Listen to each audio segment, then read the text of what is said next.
I've been doing a lot of masters for people, and one of the things that I found out through a lot of great guidance. I mean, I went to the recording workshop in 2002. This video is going on in 2013, so I spent a lot of time EQing. One of the things that I found that was so beneficial, and one of the biggest things in music, is learning EQ, and I took this to heart. I mean, I literally would EQ stuff all night long, like just 24 hours a day, 7 days a week, and then sleep a little bit. And I just knew that it was very powerful to have and learn EQ.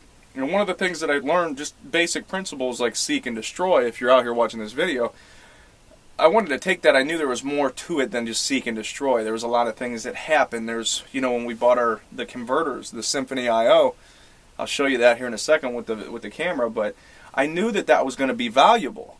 Because I remember buying the 88,000 from Apogee. I went from a 002, and I always trying to figure out why did it always just sound a little bit better. It just had a little bit better quality at the school I went to, because they never really covered that, or I just wasn't paying attention.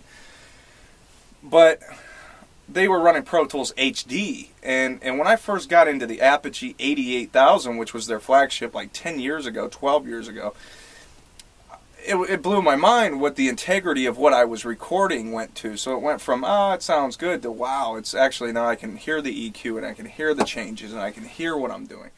So not only is it just a mastering EQ that we have here, we also have a mastering compressor in the Manley Mu, and then we have a shelving style EQ in the Bax EQ. This is a killer rack for mastering. Hands down, if you're coming from a digital world of recording albums at home, or if you're recording albums in multi-million-dollar studios, we can still benefit it. One of the things is it's all about the way that the room perceives the frequencies. And that's one thing that I had to learn over these years, and there's a lot of guys at home that don't understand that it is the room. Because when a room acts like a filter, and your room is going to filter what your monitors are hearing. The other thing that's going to filter what your monitors are hearing is your converters. So I always preach upon that when I'm saying, you know, get that right. That's like the necessities: room, monitors, converters. Because we're all using digital nowadays. If you have an analog console, you're still going to have to run it into something digital and get it into the computer. Because then we print discs with it, we make MP3s with it, and so forth. So one of the things that I wanted to talk about today was the Manley Massive Passive EQ. The Manley Massive Passive it was designed by Hutch, and Hutch works with Rupert Neve now, and Ivana Manley and Hutch. And I used to look at this thing in magazine, you know, like that's like my Playboy. It is. I still like women, don't get me wrong here, but I'm saying, like, I look at like a magazine with music equipment back in the day and today, and I see something like this in there, I just get shocked. I never thought, not literally shocked, but just excited about it. I never thought in a million years I'd have one of these things, but I took the risk. When we buy these things as independent mastering studios, this is a huge investment. This is a big piece of equipment. It has maintenance. It has vacuum tubes in it. It works wonderful. A lot of people say this as a business thing, because there's a lot of guys out there that don't want to spend money on mastering, and I understand that. But would you think if it didn't sound better than a plug-in, don't you think I'd just go buy a plug-in?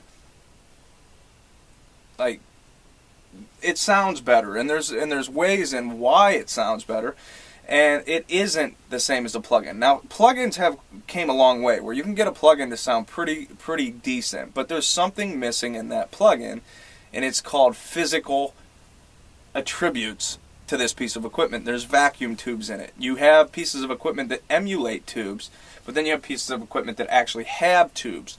Now, what I've noticed with vacuum tubes is the headroom increases dramatically, and the warmth of certain frequency ranges comes out. One of the key things about this piece of equipment that I want to talk to you about is this third band right here is set at 1K.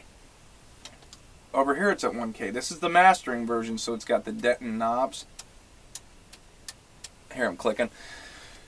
1K I use a certain plugin every once in a while, and every plugin, every EQ has a little bit of a difference to it. It has a different sound to it. But, you know, in a mastering situation, you have to have an EQ that does this job, and it does it subtle, but makes a big improvement. And what we mean by doing that is some EQs you just boost a little bit of 1K, and all of a sudden it becomes sharp, and it becomes really like a dagger, you know. This EQ, on the other hand, has a presence lift. It's almost like almost the whole entire image lifted in the 1K.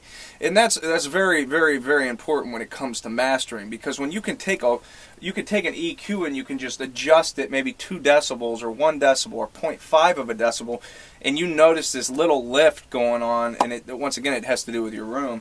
This can make or break an album. This can make or break an album in big time. And I mean this like sincerely. If you've never heard stuff like this, I'm trying to give you key components of the sound to visually hear it, because I don't want to just start tweaking knobs. There is a video I did that on some drums, and you can hear the difference.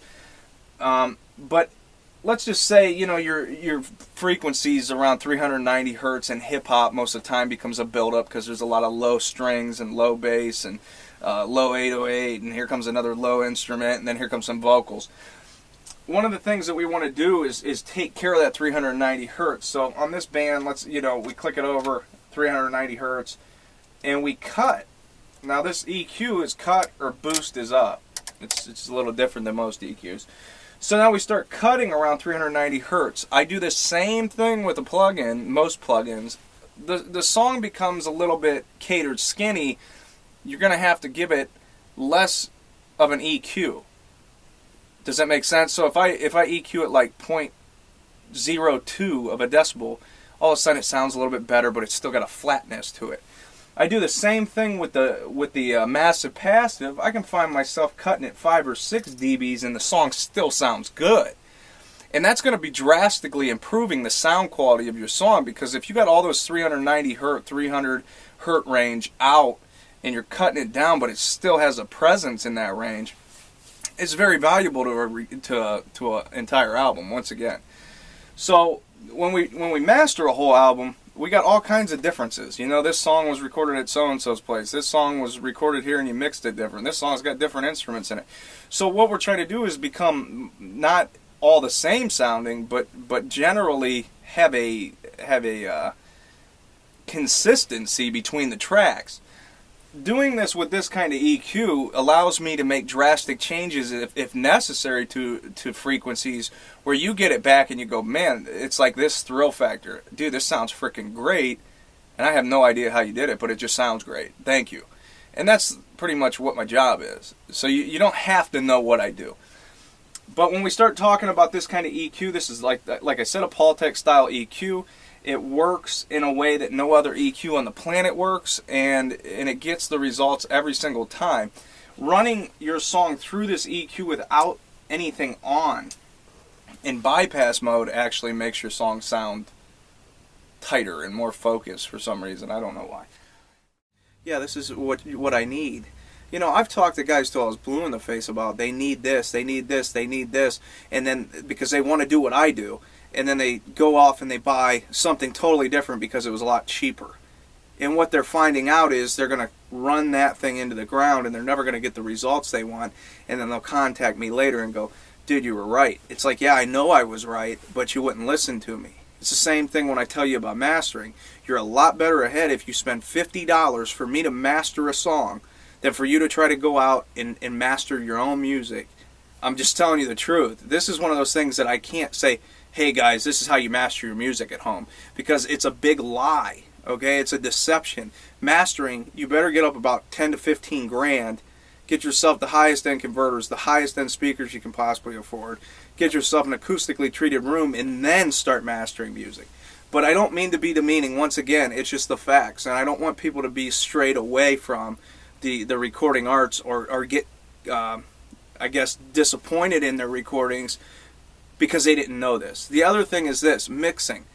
Professional mixing is different than just home studio mixing. If you're happy with your mixes, so be it. But also, I would highly recommend you trying a mix from either me or somebody that's actually professional with it. Spend the money on it. Do it once, and if you don't like it, don't do it ever again. And say, you know, I can do it better myself. But make sure you get a professional, because the bottom line here is there's a lot of guys out there that are not professional. And what they'll do is they'll tell you that they're professionally mixing your songs, and they're not. Now, for the other people on this other hand, so let's put the whole horror story down. This is the independent market I'm talking about. This is the way it is. The professional market's totally different. They're invoices, and we send the check, and that's it. You know, they send the check, it's over. Thanks, we appreciate your work, thank you. Independent artists, totally different. Independent artists, it's like, yeah, it's going to be 50 bucks. Oh, man, can you do 20? Can you do 20, man? Holy smokes, dude. See, I already cut my costs because I'm not trying to get into that jumbo schmumble stuff about, yeah, it's 150 a master, but I'll take 50 for it. Okay, good deal. Just so you get a deal. I already made it 50, so the dealing's done. I don't want to deal with people. I just want to say, here's the price, and that's it. Same thing with mixing. I do $25 an hour. Now, I've talked to guys from Sweetwater and engineers at places, and they say, dude, you're 60 an hour all day. Then I'd have to charge for my studio. But I realize nobody wants to pay me $100 an hour. That's just not happening right now unless it's a professional, you know, commercial recording. Bottom line is this. I'm doing it for $25 an hour independently. I would love to just sit up here all day long and make a for $25 an hour and $50 a master. That'd be a great living. It'd start to pay for itself, and I could keep growing the studio. But at this point, I got to do other things just because the independent market is this way. And the reason I did this video was to sort of inform you that, yeah, this stuff costs not a pride thing. It's not about what it costs, or it's materialistic stuff. But this materialistic stuff makes your album sound awesome. That's pretty much it. So bottom line, if you're an independent artist, don't always try to do everything yourself. Think about this. Just give this some thought, because I love teaching people how to compress, EQ, do things on YouTube, start your own studio. But at the same time, I want to inform you and be very, very precise about what I say. You are being deceived if you think you can go buy T-Racks and master your own album. It's not going to sound like this. And that's the bottom line. I'll throw the dubs up, peace signs, because I'm out. And this light, I put this light in here because these videos be coming out like really low, and this thing's blinding me. But I'm out of here. imixandmaster.com.